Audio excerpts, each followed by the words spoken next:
पप्पू बोला तुझे 2 लड़कियां प्रपोज करे तो तू किससे शादी करेगा? चिंटू बोला मैं दोनों की कुश्ती करवाऊंगा और जो हारेगी उससे शादी करूंगा। पप्पू बोला हारने वाली से क्यों? चिंटू क्योंकि शादी के बाद वो मुझे कम पीटेगी, इसलिए। बाप बेटे ने मिलकर बड़ी मुश्किल से सास बहू का झगड़ा शांत करवाया, तभी बच्चे ने नानी को आते देखा और चिल्लाया तीसरी लहर आ गई, तीसरी लहर आ गई।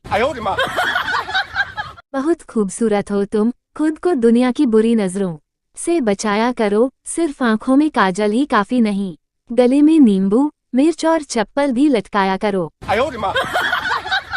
एक बार भूगोल की टीचर ने पप्पू से पूछा गंगा कहाँ से निकलती है और कहाँ जाकर मिलती है? पप्पू ने खड़े होकर कहा मैडम गंगा घर से निकलती है और स्कूल के पीछे जाकर सोनू से मिलती है। व्हाट्सएप और फेसबुक के साइड इफेक्ट की हद तब हो गई जब कल एक आदमी अखबार में छपे फोटो को भी उंगलियों से जूम करने की कोशिश करने लगा। वकील बोला माय लॉर्ड, कानून की किताब के पेज नंबर 15 के मुताबिक मेरे मुवक्किल को बाइज्जत बरी किया जाए। जज बोला किताब पेश की जाए।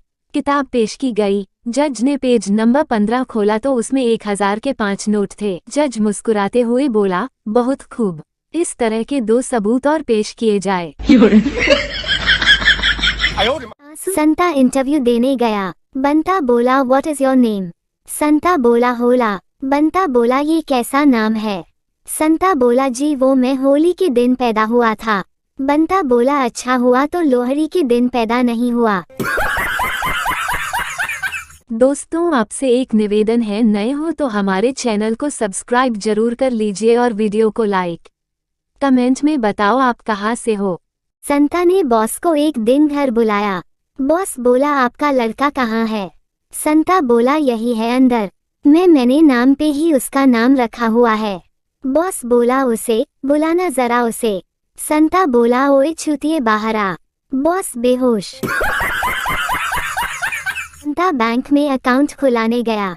संता बोला अकाउंट खोलने का फॉर्म देना। मैनेजर बोला ये लो फॉर्म जल्दी भर के दो। संता फॉर्म लेके दिल्ली चला गया। मैनेजर बोला अबे तू फॉर्म लेके दिल्ली क्यों चला गया? संता बोला अरे तुमने ही फॉर्म में लिखा था fill the form in capital. Manager बेहोश। लड़की बोली इतना लेट क्यों हो गए? मैं कब से इंतजार कर रही हूँ। लड़का बोला बॉस ने रोक लिया। डिनर किया बॉस के साथ। लड़की बोली अच्छा क्या खाया? लड़का बोला गालियाँ। डॉक्टर बोला तुम कौन सा साबुन इस्तेमाल करते हो? मरीज बोला बजरंग का साबुन। डॉक्टर बोला पेस्ट। मरीज बोला बजरंग का पेस्ट। डॉक्टर बोला शैम्पू। मरीज बोला बजरंग का शैम्पू। डॉक्टर बोला ये बजरंग कहाँ की कंपनी है? मरीज बोला बजरंग मेरा रूममेट है। बहू अपनी सास के पास जाती है और कहती है माँ जी कल रात मेरा उनसे झगड़ा हो गया। सास बोली कोई बात नहीं, ये तो हर पति में होता रहता है।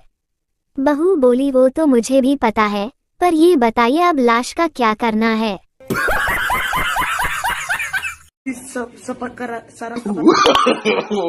सब्सक्राइब कर लो प्लीज दोस्तों। बीमा कंपनी के एक एजेंट से एक साहब ने पूछा अगर मैं अपनी पत्नी का बीमा करवाऊं और कल वह मर जाए तो मुझे क्या मिलेगा? बीमा एजेंट लंबी सांस लेते हुए बोला जेल या फांसी। पत्नी बोली सुनो जी अखबार में खबर है कि एक व्यक्ति ने अपनी पत्नी को बेच डाला। पति बोला ओह कितने में? पत्नी बोली 1 साइकिल के बदले में। कहीं तुम भी तो ऐसा नहीं करोगे? पति बोला मैं इतना मूर्ख थोड़े ही हूँ, तुम्हारे बदले में तो कार आ सकती है।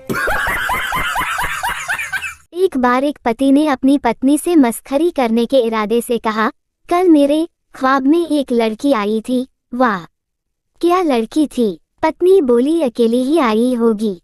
पति बोला तुमको कैसे पता? पत्नी बोली उसका पति मेरे ख्वाब में आया था। एक फिल्म अभिनेता पत्नी को अपनी फिल्म दिखाने ले गया। पत्नी ने जब देखा कि उसका पति हीरोइन के साथ बड़े जोर शोर से रोमांस कर रहा है तो उससे रहा नहीं गया और वह अपने पति से बोली तुम मुझे तो कभी इस तरह प्यार नहीं करते, इसे क्यों कर रहे हो? अभिनेता बोला, इसे प्यार करने के मुझे 50 लाख मिले हैं। एक आदमी की बीवी लापता हो गई। उस आदमी ने अखबार में बीवी की गुमशुदगी का इश्तेहार कुछ इस तरह छपवाया, मेरी बीवी पिछले 5 दिनों से लापता है। जो कोई भी उसकी खोज खबर मेरे पास लाएगा या उसे खोजने की कोशिश करेगा, वो अपनी जान से हाथ धो बैठेगा। लड़का बोला, लड़कियां लव मैरिज क्यों करती हो? लड़की बोली, अनजान नमूना मिलने से अच्छा है जाना पहचाना कमीना मिल जाए। फिर लड़की बोली, तुम लड़के लव मैरिज क्यों करते हो? लड़का बोला, एनाकोंडा मिलने से अच्छा है कि पहले से पाली हुई नागिन मिले। औरत कोमा में चली गई। पति मुर्दा समझ के जलाने चला रास्ते में अर्थी खंभे में टकरा गई और औरत को होश आ गया और उसे वापस घर ले आए। 1 साल बाद औरत सच में मर गई। सब लोग राम नाम सत्य बोलते जा रहे थे, लेकिन पति की जुबान पर एक ही बात थी, खंभा बचा के, खंभा बचा के, खंभा बचा के।